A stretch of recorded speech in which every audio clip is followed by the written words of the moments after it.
দ্বিতীয় বর্ষ 2015 পরীক্ষার্থীবৃন্দ, course number 209, course শিরোনাম পাঠ অভিনয় শীর্ষক চূড়ান্ত পরীক্ষায় আমরা কোর্স শিক্ষকের পরামর্শক্রমে বেছে নিয়েছি শ্রী বঙ্কিমচন্দ্র চট্টোপাধ্যায় রচিত মুচিরাম গোড়ের জীবনচরিত আখ্যানটি। পরীক্ষা প্রযোজনাটি পরিবেশনের জন্য পরীক্ষা কমিটির নিকট বিনীত অনুমতি প্রার্থনা করছি। শুরু করো।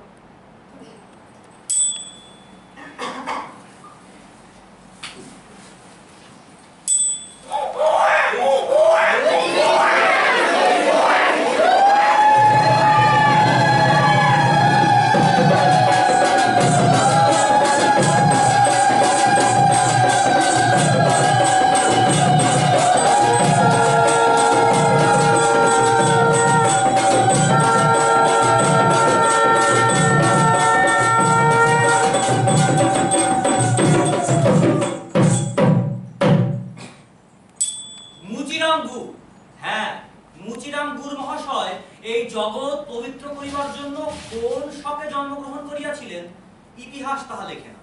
যশোদা দেবীর গর্ভে সাফলরাম গুড়ের ঔরসে তাহার জন্ম।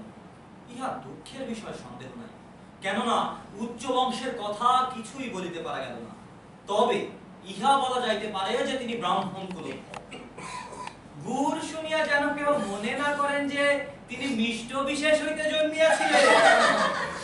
সাফলরাম গুড় কৈবর্তের ব্রাহ্মণ ছিলেন।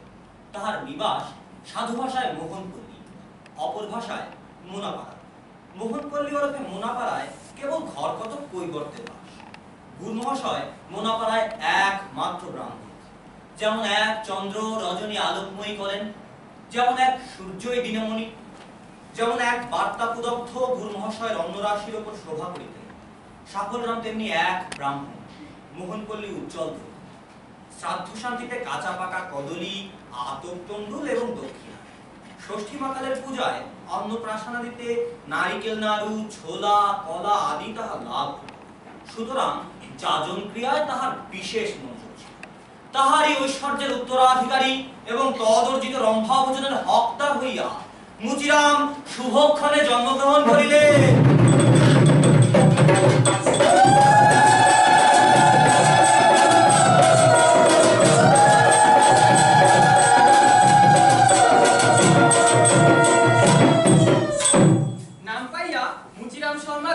বাড়িতে লাগিলেন। যথাকালে মুচিরামের অন্নপ্রাশন হইল।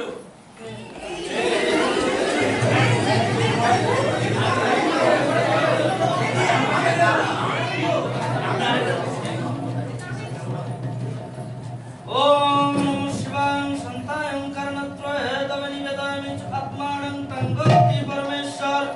ওম শান্তি ওম শান্তি ওম শান্তি। নমো শিবায় নমো শিবায় নমো শিবায় নমো নমঃ। ওম শান্তি।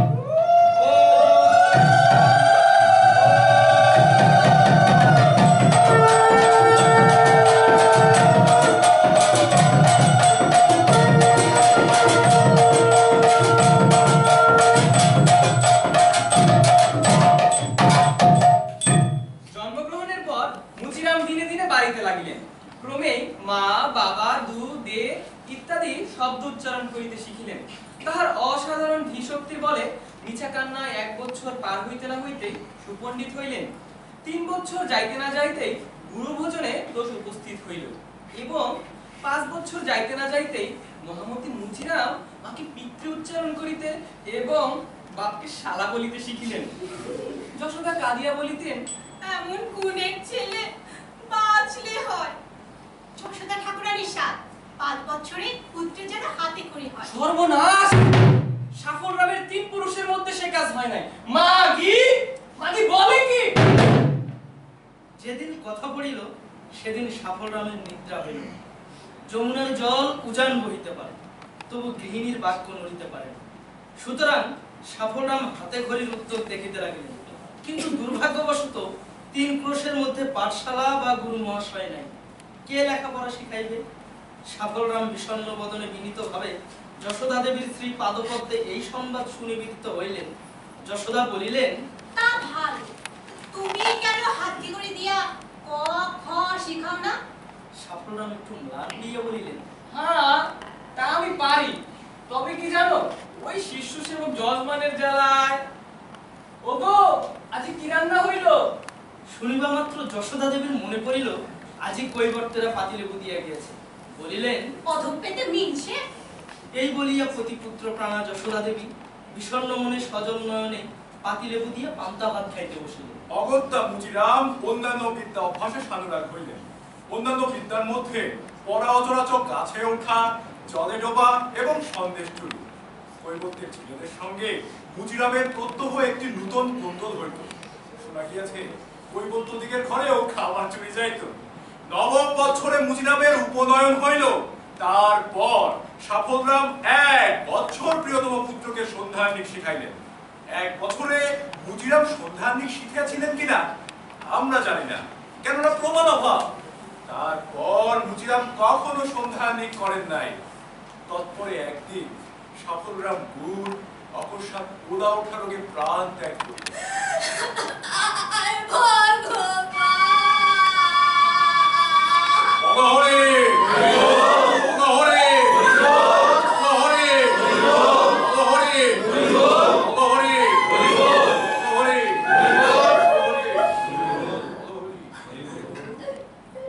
যশোদার আর দিন যায় না।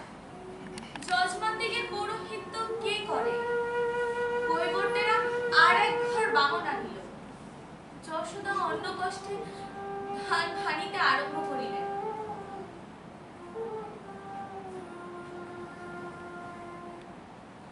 যখন মুচিরামের বয়স 10 বছর, কৈবর্তেরা চাঁদা করিয়া একটা বারৈয়ারি পূজা করিলেন। যাত্রা দিবার জন্য বারৈয়ারি। কৈবর্তেরা সস্তা দরে হারান অধিকারীকে 3 দিনের জন্য বায়না করিয়া আনিয়া কলা গাছের ওপর সরা জ্বালিয়া 3 রাত্রি যাত্রা শুনিল। মুচিরাম এই প্রথম যাত্রা শুনিল। আহ্লাদ উছলিয়া উঠিল।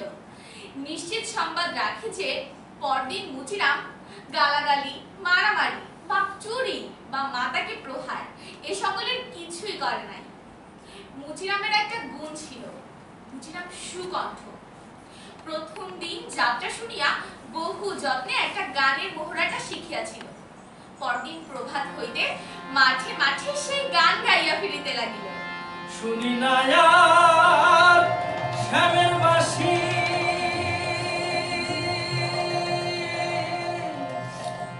লোকে বলে রাধাই শুনি না আর শ্যামের বাঁশি।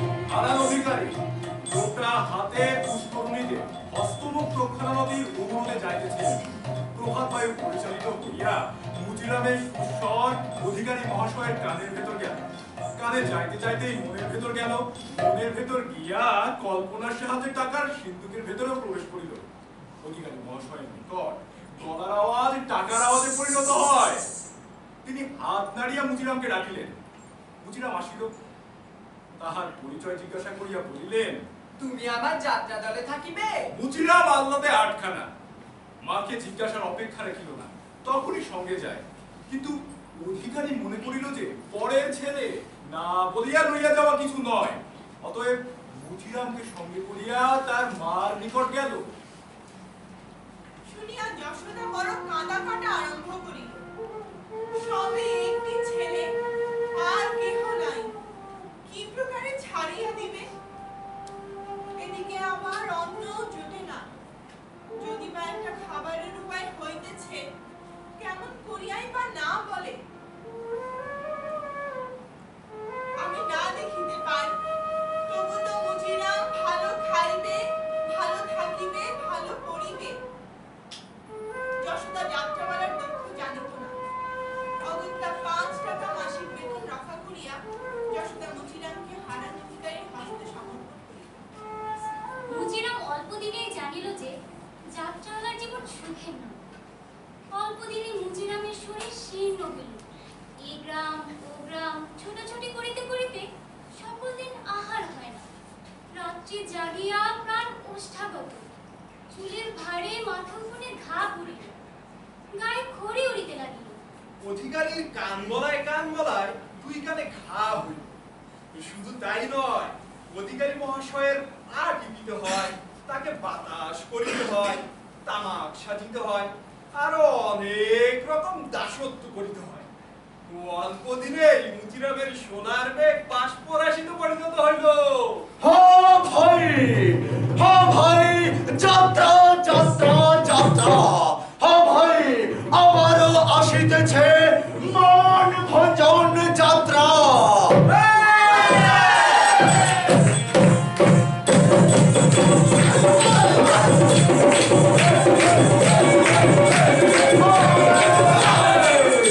মৃত্যু অপেরা হাউসের এবারের পরিবেশনা রাধার মান ভঞ্জন ভঞ্জন।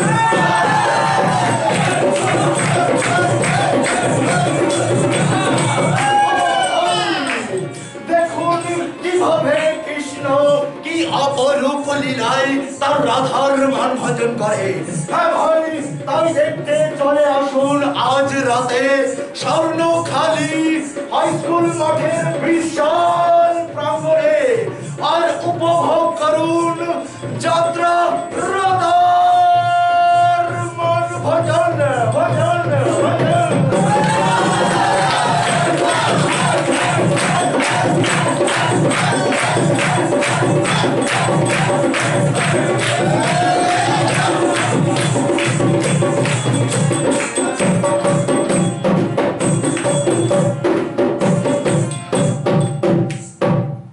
আসরে গাইবার সময়ে মুচিরামকে প্রায়শ পিছন হইতে বলিয়ে দিতে হতো, তাহাতে মধ্যে মধ্যে বড় গোল বাঁধিত, সকল সময়ে ঠিক শুনিতে বা বুঝিতে পারিত না।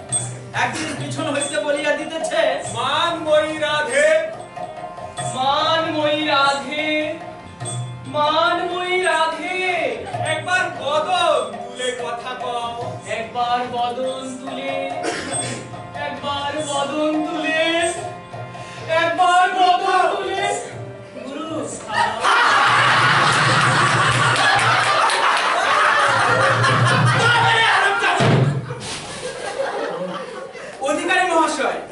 অধিকারী মহাশয় বাক হস্তে তৎপশ্চাৎ নিষ্ক্রান্ত হইয়া তাহাকে না দেখিতে পাইয়া তাহার ও তার পিতৃপিতামহ মাতা ও ভগিনীর নানাবিধ অযশ কীর্তন করিতে লাগিলেন।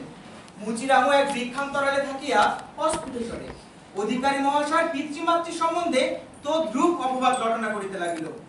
অধিকারী মুচিরামের সন্ধান না পাইয়া সাজঘরে গিয়া বেশ ত্যাগ করিয়া দ্বার রুদ্ধ করিয়া শয়ন করিয়া রহিলেন। এই দেখিয়া মুচিরাম বৃক্ষ ছায়া ত্যাগ করিয়া রুদ্ধ দ্বার সমীপে দাঁড়াইয়া অধিকারীকে নানাবিধ কদর্য ভাষায় মনে মনে গালাগাল করিতে লাগিল এবং তাহাকে কদলী ভোজনের অনুমতি করিল। তৎপরে অধিকারীর বদনচন্দ্রকে একটি লাথি দেখাইয়া মুচিরাম ঠাকুর বাড়ির মন্দিরে গিয়া শয়ন করিল।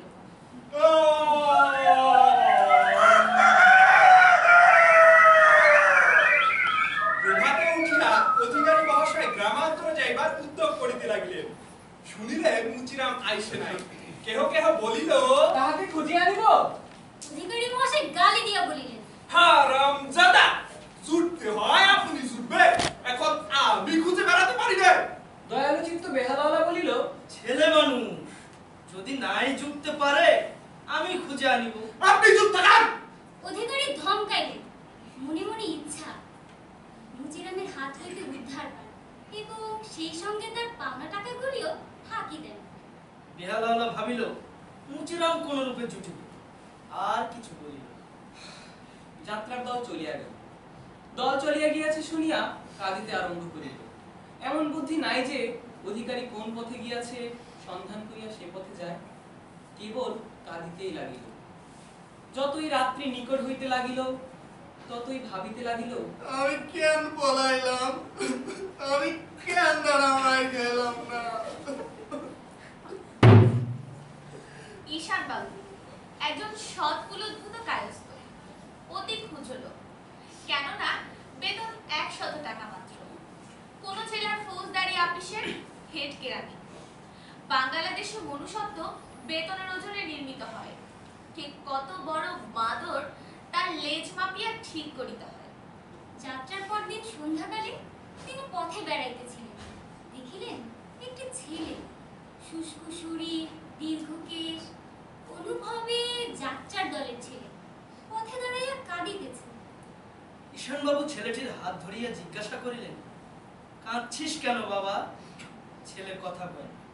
তুমি কে? আমি মুচিরাম। মুচিরাম? তুমি কাদের ছেলে? আমি বামুনদের ছেলে। কোন বামুনদের? আমি কুড়েদের ছেলে। তোমার বাড়ি কোথায়? আমাদের বাড়ি মোনাপাড়া। মুনাপাড়া? সে কোথায়? তা তো মুচিরামের বিদ্যার মধ্যে নয়। যাই হোক, ঈশান বাবু অল্প সময়ে মুচিরামের দুর্ঘটনা বুঝিয়া লইলেন। তোমাকে বাড়ি পাঠাইয়া দিব এই বলিয়া মুচিরামকে আপনার বাড়ি লইয়া গেলেন। সুতরাং মুচিরাম ঈশান বাবুর গৃহে বাস করিতে লাগিল। সেখানে আহার পরিচ্ছদের ব্যবস্থা উত্তম এবং কানমলার অত্যন্ত ভাব দেখিয়া মুচিরাম বাড়ির জন্য বিশেষ ব্যস্ত হইল না। এদিকে ঈশান বাবু ছুটি ফুরাইল, সপরিবারে কর্মস্থানে যাইবেন। অগত্যা মুচিরামও সঙ্গে চলিল। কর্মস্থানে গিয়াও ঈশান মোনাপাড়ার অনুসন্ধান করিলেন, কিন্তু কোনো সন্ধান পাইলেন না। অগত্যা মুচিরাম তাহার গলায় পড়িল। মুচিরাম যেখানে আহারের ব্যবস্থা উত্তম সেখানে গলায় পড়িতে নারাজ নহে। তবে ঈশানবাবুর একটা ব্যবস্থা মুচিরামের বড় ভালো লাগিল না। ঈশানবাবু বলিলেন, দেখো বাবু, যদি গলায় পড়িলে তবে একটু লেখাপড়া শিখিতে হইবে। তারপর ঈশান বাবু তাহাকে পাঠশালায় পাঠাইয়া দিলেন।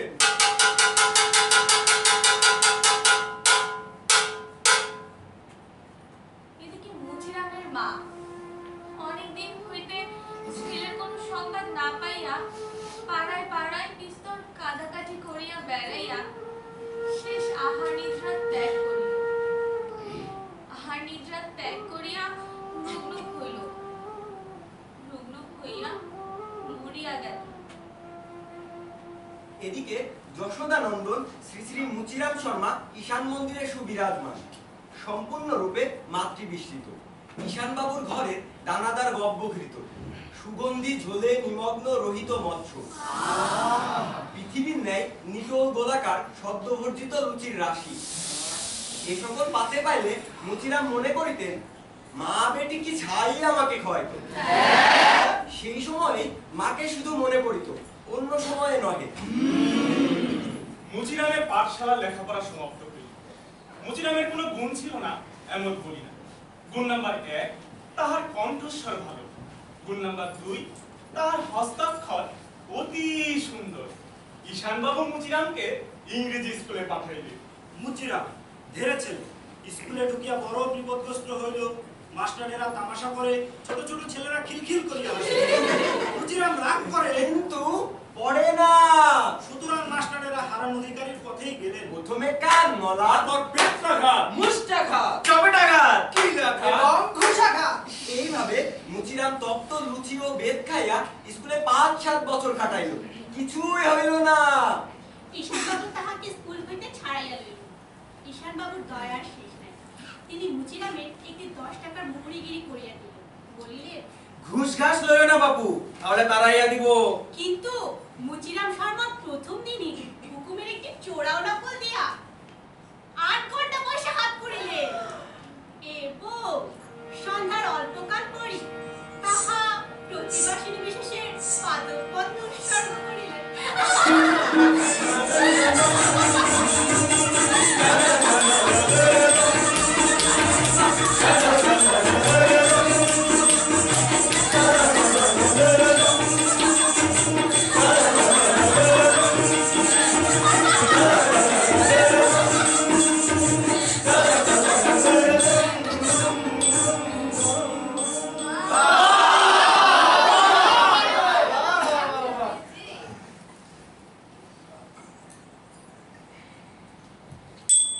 এদিকে ঈশানবাবু প্রাচীন হইয়া আসিলেন। তিনি মুচিরামকে পৃথক বাসা করিয়া দিয়া সপরিবারে স্বদেশে প্রস্থান করিলেন। মুচিরাম ঈশানবাবুকে একটু ভয় করিত, তবে এখনই তাহার পোয়া বারো করিয়া গেল। আবারও মুচিরাম জেলা লুটিতে লাগিল।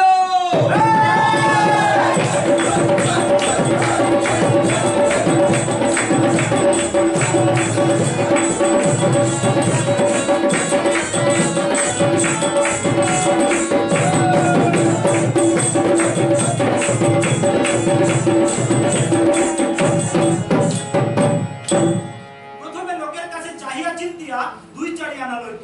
তারপর মুচিরাম দাও মারিতে শিখিল। তখন ম্যাজিস্ট্রেটরা সহস্তে জবানবন্দি লইতেন না। এক কোণে বসিয়া একজন মুহুরী ফিস করিয়া জিজ্ঞাসা করিত, আর যাহা ইচ্ছা তাহা লিখিত। সেই হিসাবে সাক্ষীর একরকম বলিত, আর মুচিরাম আরেক রকম জবানবন্দি লিখিতেন। মোকদ্দমা বুঝিয়া মুচি দাও মারিতেন। অধিক টাকা পাইলে সব উল্টা লিখিতেন। এই রূপে নানা প্রকার ফিকির ভঙ্গিতে মুচিরাম অনেক টাকা উপার্জন করিতে লাগিলে। তিনি একা নহেন, সকলেই করিত। তবে মুচি কিছু অধিক যাই হোক, মুচি শীঘ্রই বড় মানুষ হইয়া উঠিল। অচিরা সেই অকৃত নাম্নী প্রতিবাসিনী স্বর্ণ অলঙ্কারে ভূষিত হইল। মদ, গাঁজা, গুলি, চরস, আফিম সকলেই মুচিবাবুর গৃহকে অহর্নিশি আলোক ও ধূমময় করিতে লাগিল। মুচিরামের চেহারাও ফিরিতে লাগিল, গালে মাস লাগিল, হাড় ঢাকিয়া আসিল, বর্ণ জাপালে তার ছাড়িয়া দিল্লির নাগরায় পৌঁছিল। সুতরাং মুচিরামের পোয়া 12। দোষের মধ্যে বড় সাহেব খিটখিট করে, কারণ মুচিরাম কোনো কর্মই ভালো করিয়া করিতে পারিত না। তাহাতে তার আবার দুর্জয় লোক। সকল কাজেই মুচিরাম গালি খাইত। সাহেবটাও বড় বদরাগী।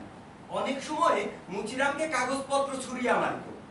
সাহেবের ভিতরের হৃদয়ে দয়া ছিল, নচেত মুচিরামের চাকরি অধিককাল টিকিত না। সৌভাগ্যক্রমে সেই সাহেব বদলি হইয়া গেল, আর একজন আসিল। নতুন এই সাহেবটির নাম লিখিবার সময় লোকে লিখিত জি আর ও এর জি ই আর রঙ্গার এই এ হ্যাঁ গঙ্গা, হ্যাঁ বলিবার সময় বলিত গঙ্গারাম সাহেব। গঙ্গারাম সাহেব অতি ভদ্রলোক, দয়ার সাগর, কাহারও কোনো অনিষ্ট করিতেন না। মোকদ্দমা করিতে গিয়া কেবল কিশমিশ করিত। তবে সাহেব কিছু অলস, সকল কর্মের ভার তেমন মন দিতেন না। সকল কর্মের ভার শুধু সেরেস্তাদার এবং হেড কেরানির উপর দিতেন। যতদিন সাহেব ওই জেলায় ছিলেন, একদিনের জন্য একখানি চিঠি সহস্তে মুসাফিরা করেন নাই। হেড কেরানি সব করিতেন। একদিন আপিসের মীর মুন্সি মির্জা গোলাম সফরদর খাস দিয়ে দুনিয়াদারিকে নামাভিক মনে করিয়া ভৌত করিলেন। গঙ্গারাম সাহেব তার প্রতি মুচিরামের অতি ভক্তি লক্ষ্য করিয়া পরদিনেই মুচিরামকে ডাকিয়া তৎপদে অভিষিক্ত করিলেন।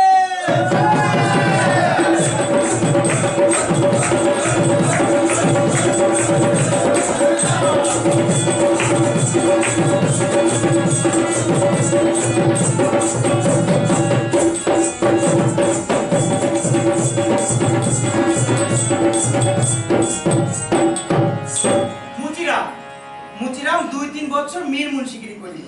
তারপর কালেক্টরি পেশকারি খালি হইল। পেশকারিতে বেতন 50 টাকা, আর উপার্জনের তো কথাই নাই। মুচিরাম ভাবিল কপাল ঠুকিয়ে একখানা দরখাস্ত করিব। তখন কালেক্টর ও ম্যাজিস্ট্রেট পৃথক পৃথক ব্যক্তি হইতো। সেখানে সেই সময়ে হোমনামায়া সাহেব কালেক্টর ছিলেন।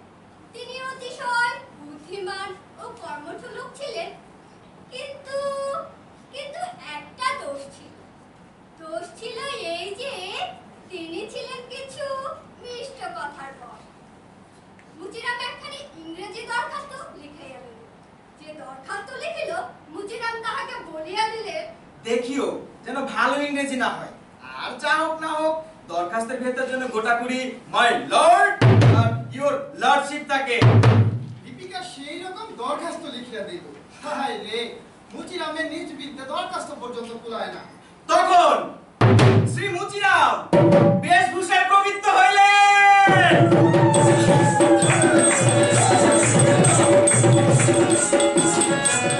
আপনার চারখানি ঢিলা পায়জামা পরিত্যাগ করিয়া থানের ধুতি শ্রীঅঙ্গে পরিধান করিলেন।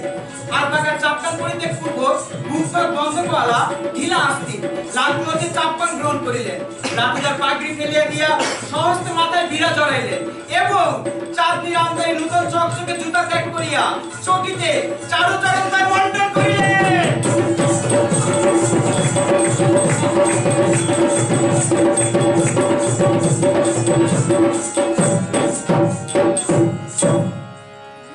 ইতিপূর্বে মুচিরাম গঙ্গারাম সাহেবকে হরেক রকম সেলাম করিয়া কাদো কাদো মুখ করিয়া একখানা সুপারিশ চিঠি বাহির করিয়া লইয়াছিলেন।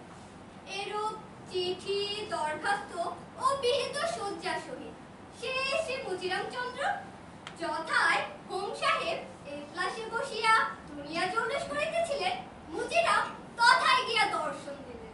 অনেকে সামলা মাথায় দিয়া চেন ঝুলাইয়া পরিপাটি বেশ করিয়া আসিয়াছিলেন। সাহেব দৃষ্টিমাত্র তাহাদিগকে বিদায় দিলেন। সামলা চেনের দল অভিমন্যু সম্মুখে পুরুষোন্নয়নে বিমুখ হইতে লাগিল, আর বাকি রহিল মুচিরাম। সাহেব মুচিরামের দরখাস্ত করিলেন এবং হাসিয়া বলিলেন, Why do you call me my lord? I am not a lord. Muchiram জোর হাতে প্রত্যুত্তর করিল, बांदा को मालूम था कि हुजूर लाड घराना है। মুচিরামের উত্তর শুনিয়া আবার হাসিয়া বলিলেন, हो सकता, लॉर्ड घराना हो सकता, लॉर्ड घराना होने से ही लॉर्ड होता नहीं। মুচিরাম জোর হাতে প্রত্যুত্তর করিল। बांदा लोग के वास्ते हुजूर लाड ही है। সকলে বুঝিল মুচিরাম কার্য সিদ্ধ করিয়াছে। সাহেব মুচিরামকে আর দুই চারটি কথা জিজ্ঞাসাবাদ করিয়া তাহাকে পেশকারিতে বহাল করিলেন। হোম সাহেবের কিছুমাত্র দোষ নাই। দেশি বিদেশি সকল মনুষ্যই এই রূপ, সকলেই মিষ্ট কথার বশ। মূর্খ মুচিরামও তাহাকে ভুলাইতে পারিল কেবল মিষ্ট কথার বলে। মুচির দলই এ পৃথিবীতে চিরজয়ী।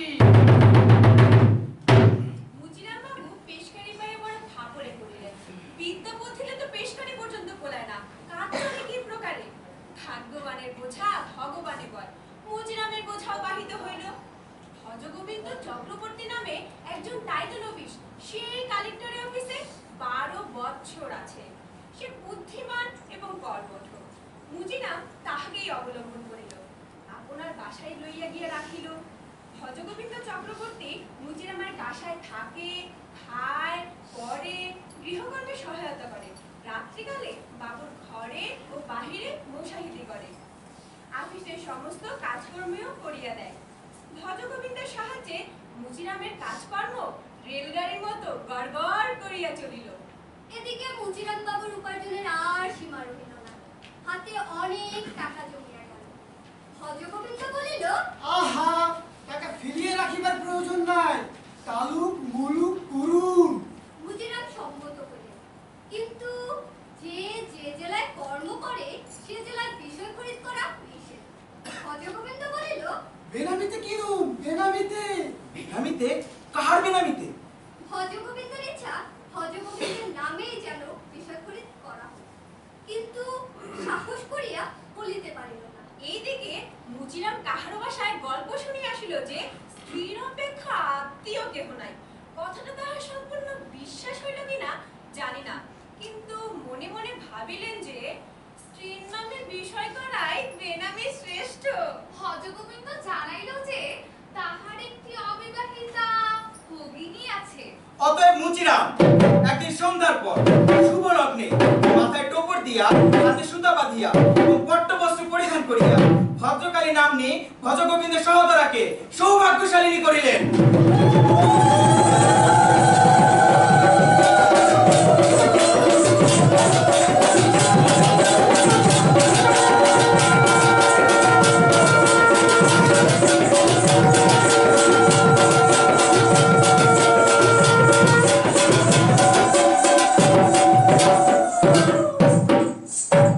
তাহার পর হইতে ভদ্রকালী নামে অনেক জমিদারি পত্রই ছলে বলে কৌশলে খরিদ হইতে লাগিল। ভদ্রকালী হঠাৎ জেলার মধ্যে প্রধান ভূমধ্যকারিণী হইলে। ভদ্রকালীর 12 বছর বয়সে বিবাহ হয়। বিবাহের পরে 2 বছরের মধ্যে ভদ্রকালী ভজগোবিন্দের একটি চাকরির জন্য মুচিরামের উপর দৌরাত্ম আরম্ভ করিল। সুতরাং মুচিরাম চেষ্টা চরিত্র করিয়া ভজগোবিন্দ একটি মুদ্রিগিরি করিয়া দিলেন। ইহাতে মুচিরাম কিছু বিপন্ন হইলেন। এক্ষণে ভজগোবিন্দ মনোযোগ দিয়া তাহার নিজের কাজ করে, মুচিরামের কাজ করিয়া দিবার তাহার তত অবকাশ থাকে না। ভজগোবিন্দ সুপাত্র, তাই শীঘ্রই সে হোম সাহেবের প্রিয় পাত্র হইল। মুচিরামের কাজের যে সকল ত্রুটি হইতে লাগিল, হোম সাহেব তাহা দেখিয়াও দেখিতেন না। মুচিরামের প্রতি তাহার দয়া অচলা রহিল। দুর্ভাগ্যবশত সে সময়ে হোম সাহেব বদলি হইয়া গেলেন। তাহার স্থানে রিড সাহেব আসিলেন। রিড অতি বিচক্ষণ ব্যক্তি, অতি অল্প দিনে বুঝিলেন মুচিরাম একটি বৃক্ষভ্রষ্ট বানর, অকর্মা অথচ ভারী রকমের ঘুষখোর। মুচিরামকে আপিস হইতে বহিষ্কৃত করা মনে স্থির করিলেন। কিন্তু রিট সাহেব যেমন বিচক্ষণ তেমনি দয়াশীল ও ন্যায়বান। তিনি মুচিরামকে পুত্রের মতো স্নেহ করিতেন। মুচিরাম যে বিপুল ভূসম্পত্তি করিয়াছে রিট সাহেব তাহা জানিতে পারেন নাই। রিট সাহেব মুচিরামকে দুই একবার ইস্তফা দিতে বলিয়াছিলেন বটে, কিন্তু মুচিরাম চোখে জল আনিয়া বলিলেন, গরিব খানা বেকার মার জায়গা হুজুর। তারপর তাহাকে পেশকারি কোনো বেতনে আবকারের দারোগায় দিতে চাহিয়াছিলেন, অন্যান্য মফস্বলে চাকরি করিয়া দিতে চাহিয়াছিলেন। কিন্তু আবার মুচিরাম চোখে জল আনিয়া বলে যে, আমার শরীর ভালো নহে, মফস্বলে গেলে মরিয়া যাইব, হুজুরের চরণের নিকট থাকতে চাই। সুতরাং দয়াচিত রিট সাহেব নিরস্ত হইলেন, কিন্তু তাহাকে লইয়া কাজও চলেন। অগত্যা রিট সাহেব মুচিরামকে ডেপুটি কালেক্টর করিবার জন্য গভর্নমেন্টে রিপোর্ট করিলেন। মুচিরাম ডেপুটি বাহাদুরিতে নিযুক্ত হইলেন। আপিসে সংবাদ পৌঁছিল যে মুচিরামের উচ্চ পদ হয়েছে। একজন বুড়া মুহুরি ছিল, সে বড় সাধু ভাষা বুঝিত না। উচ্চ পদ শুনিয়ে সে বলিল, কি উঁচু করেছেন নাকি, বাগারে দিয়ে আইবা। মুচিরাম ডেপুটি হইয়া প্রথম রূপকারী দস্তখতকালীন পড়িয়া দেখিলেন, লেখা আছে শ্রীযুক্ত বাবু মুচিরাম গুর রায় বাহাদুর ডেপুটি কালেক্টর। প্রথমটা বড়ই আহ্লাদ হইল, কিন্তু শেষে কিছু লজ্জা বোধ হইতে লাগিল। যে মুহুরী রূপকারী লিখেছিল তাহাকে ডাকিয়ে বলিলেন, ওহে, গুড়টা নাই লিখিলে শুধু মুচিরাম রায় বাহাদুর লেখায় ক্ষতি কি? কি জানো, আমরা গুড় বটে, কিন্তু আমাদের খেতাব রায়। তবে যখন অবস্থা তেমন ছিল না, তখন রায় খেতাব আমরা লিখিতাম না। তা এখন গুড়েও কাজ নাই, রায়েও কাজ নাই, শুধু মুচিরাম রায় বাহাদুর লিখিলেই হইবে। মুহুরি ইঙ্গিত বুঝিল, সে দ্বিতীয় উপকারিতে লিখিল, বাবু মুচিরাম রায়, রায় বাহাদুর। মুচিরাম দেখে কিছু বলিলেন না, দস্তখত করিয়ে দিলেন। মুচিরামের একটা যন্ত্রণা ঘটিল, গুড় পদবিতে তিনি বড় নারাজ ছিলেন। এখনই সে জ্বালা গেল। তবে স্কুলের ছেলেরা অসাক্ষাতে কবিতা শুনে শুনে বলিত,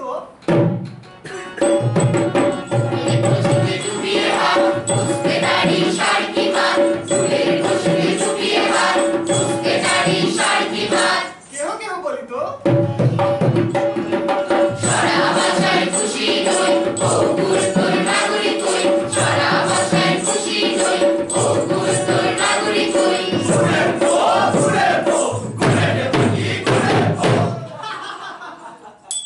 দুর্ভাগ্যক্রমে এই সময়ে চট্টগ্রামের কালেক্টরেতে কিছু গোলযোগ উপস্থিত হইল।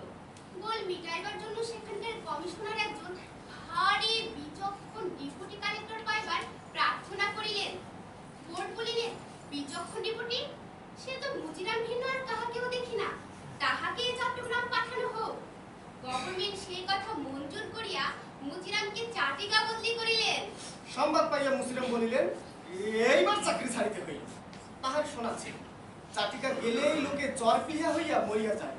আরো শোনা ছিল যে চাটিকা যাইতে সমুদ্র পাড়ি দিতে হয়, একদিন এক রাত্রের পারে। সুতরাং চাটিকা কি প্রকারে যাওয়া হইতে পারে? বিশেষ ভদ্রকালী এখন পূর্ণ যৌবনা। সে বলিল, আমি কোনো মতেই চাটিকা যাইব না, কি তোমারও যাইতে দিব না। তুমি যদি যাও তবে আমি বিষ খাইব। মুচিরামের জমিদারের আয় এত বৃদ্ধি হইয়াছিল যে ডেপুটিগিরির সামান্য বেতন তাহার ধর্তব্যের মধ্যে ছিল না। সুতরাং সহজে চাকরি ছাড়িয়া দিলেন। চাকরি ছাড়িয়া দিয়া মুচিরাম ভদ্রকালীকে বলিলেন, প্রিয়ে প্রিয়ে, বিষয় যেরূপ আছে তদ্রূপ একটি বাড়ি নাই। একটা বাড়ির মতো বাড়ি করিলে হয় না? দাদা বলে, এখানে একটা বড় বাড়ি করিলে লোকে বলবে ঘুষের টাকায় বড় মানুষ হয়েছে। তা এখানেই বা বড় বাড়ি করাই কাজ নেই। এখানে তো বুক পুরে বড় মানুষইও করা যাবে না। চলো আর কোথাও গিয়ে বাস করি। ভদ্রকালী সম্মত হইলেন, কিন্তু নিজ বিদ্যালয়ের যে গ্রামে সে গ্রামে বাস করা বিধেয় বলিয়া পরামর্শ দিলেন, কেননা ভদ্রকালী আর কোনো গ্রামের নাম বড় জানিতেন না। মুচিরাম বিনীতভাবে ইহাতে কিছু আপত্তি করিলেন। তিনি শুনিয়াছিলেন যত বড় মানুষের বাড়ি কলিকাতায়, তিনিও বড় মানুষ, সুতরাং কলিকাতায় তাহার বাসযোগ্য, এইরূপ অভিপ্রায় প্রকাশ করিলেন। ভদ্রকালীর এক মাতুল একদা কালীঘাটে পূজা দিতে আসিয়া কলিকাতা বেড়াইয়া গিয়াছিলেন এবং বাটিকিয়া গল্প করিয়াছিলেন কলিকাতার কুলকামিনীগণ সজ্জিত হইয়া রাজপথ আলোকিত করেন। ভদ্রকালীর সে অবধি কলিকাতাকে ভূতলস্থ স্বর্গ বলিয়া বোধ ছিল। তাহার অনেকগুলি অলঙ্কার হইয়াছে, সেগুলি করিয়া সর্বজন নয়ন পথকর্তিনী হইতে পারিলে অলঙ্কারের সার্থকতা হয়। ভদ্রকালীর তৎক্ষণাৎ কলিকাতা বাস করার প্রস্তাবে সমতা হইলেন। তখন ভজগোবিন্দ ছুটি লইয়া আগে কলিকাতায় বাড়ি কিনিতে আসিল। বাড়ির দাম শুনিয়া মুচিরামের বাহুগিরির স্বাদ কিছুটা কমিয়া আসিল। যাই হোক, টাকার অভাব ছিল না, কাজেই অট্টালিকা কৃত হইল।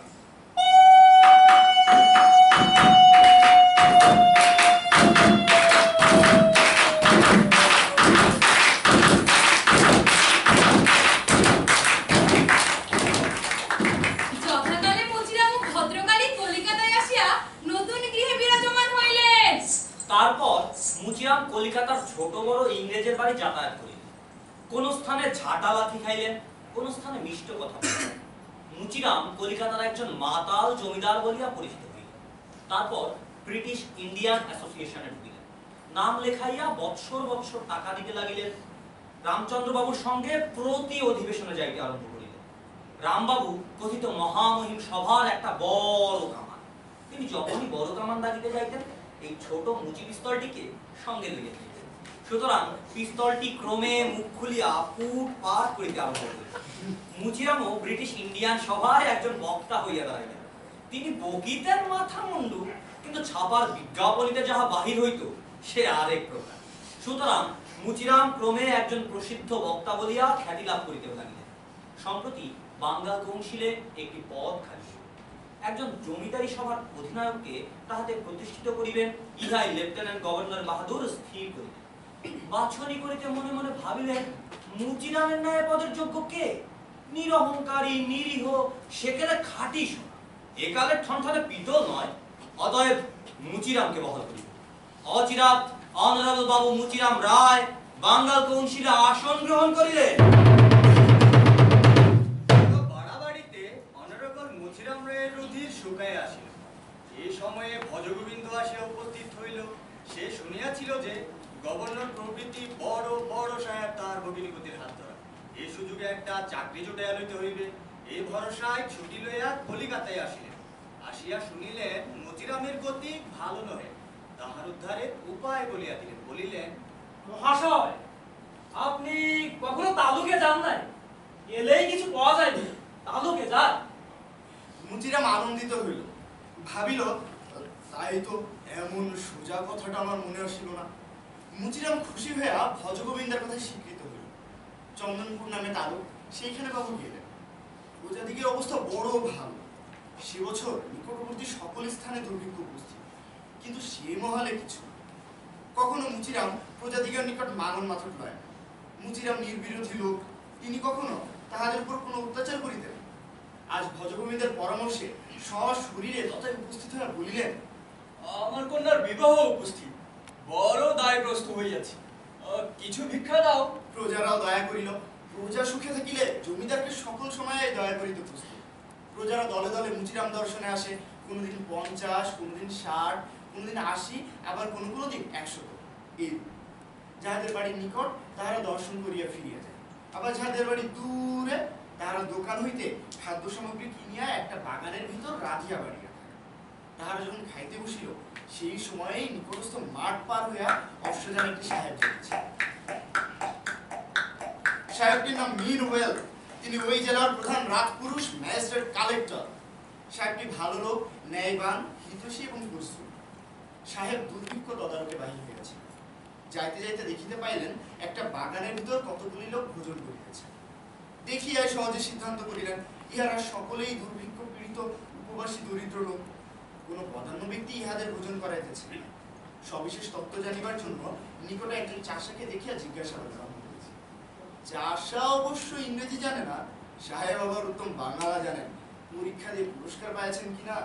সাহেব চাষিকে জিজ্ঞাসা করিলেন, এই ইউ কাম, এই তোমাদের গ্রামে এই দুর্ভিক্ষা কেমন আছে?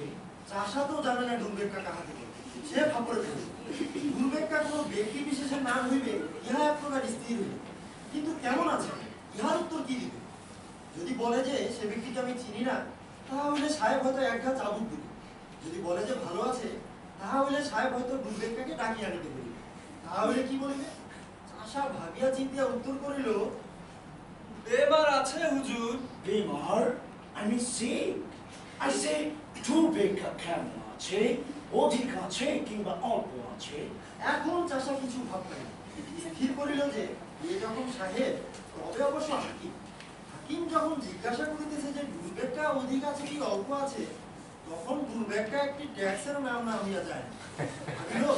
কই আমরা তো দুর্বেক্ষার ট্যাক্স দেই না, কিন্তু যদি বলি আমাদের গ্রামে সেই ট্যাক্স নাই, বেটা এখনই ট্যাক্স করতে গেছে, অতএব মিছা কথা বলাই ভালো। সাহেব পুনরায় জিজ্ঞাসা করিলেন, এই তুমি এগুলো কি বলছো? I say দুর্বেক্ষা কেমন আছে, অধিক কিংবা অল্প আছে? হুজুর, আমাদের গায়ে ভারী দুর্বেক্ষা আছে। ভারী দুর্বেক্ষা? I thought as much. পরে বাগানে যে সকল লোক খাইতেছিল তৎপ্রতি অঙ্গুলির নির্দেশ করিয়া জিজ্ঞাসা করিলেন, কে ভোজন করবে? আগে প্রজারা ভোজন করছে হুজুর। প্রজারা ভোজন করতেছে? তা আমি জানি, they eat that I see, but who pays?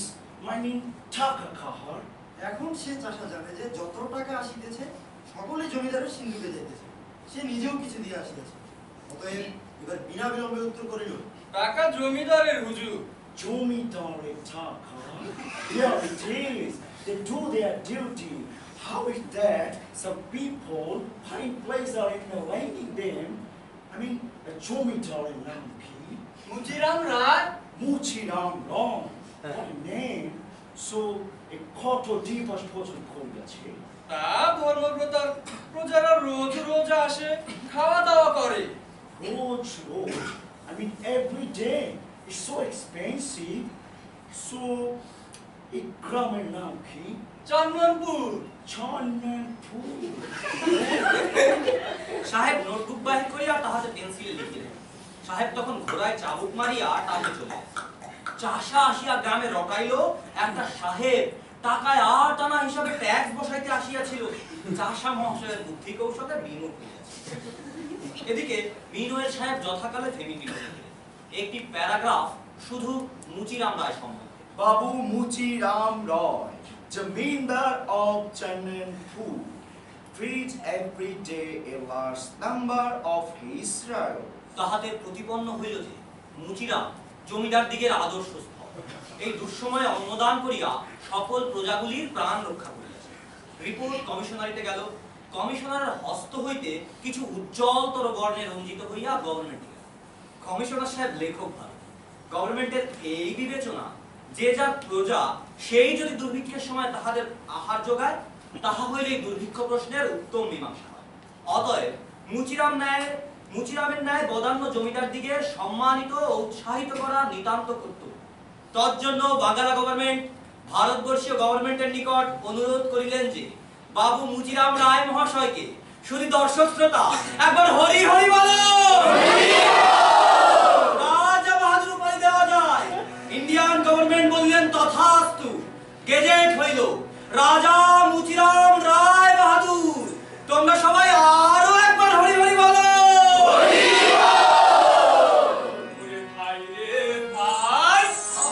মোর মতো না দেশপ্রেমিক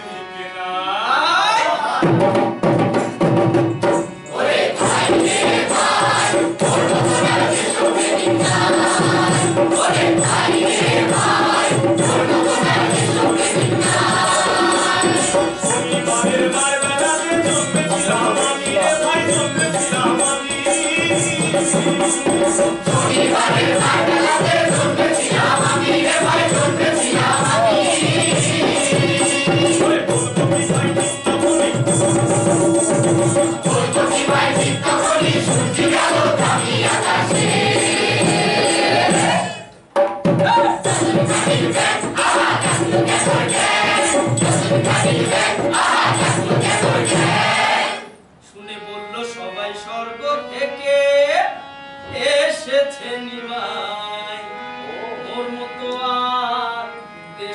প্রেমিক নাই।